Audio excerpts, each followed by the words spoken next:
Office of Head Start is really dope, right? A division of the Health and Human Services of the government, and it's about programs to support the growth of children birth to five, and it's targeted for those that may fall at an economic disadvantage, who are essentially below the poverty line. And what Head Start does, what I think is so awesome, is that we're going to say, you know what, we're going to make sure that you have what you need to be healthy. Looking at the child first and foremost, you're like, oh, that's not fair. No, because when we look at the child, we're looking at the family.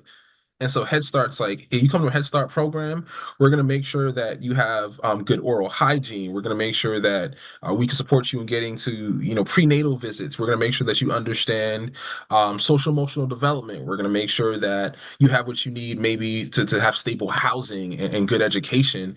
And we're going to do it so you don't have to come out of pocket for that because we know it's expensive. This is the first side note. I'm going to pull out my soapbox. Pretty, it's about as tall as me because early childhood education and early child care is expensive, and it's so expensive that the government has recognized that if you don't make a certain amount, that it's going to be hard for you to find care for your child, which puts you at a potential disadvantage for employment, which is just this really sad, self-fulfilling cycle, right? Or feeding cycle where I can't make enough money to put my child in childcare. So therefore I can't get a job because I'm probably taking care of my child. And because I can't get a job to take care of my child, I can't put my child in childcare. So Head Start is like, hey, come here and we are going to take care of you and your child.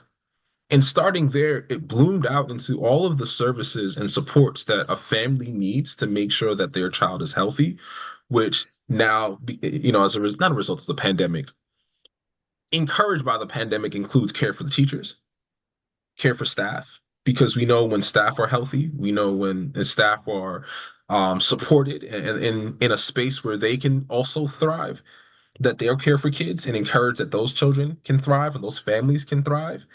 And so Head Start now really supports everyone around the child at essentially little to no cost to the family.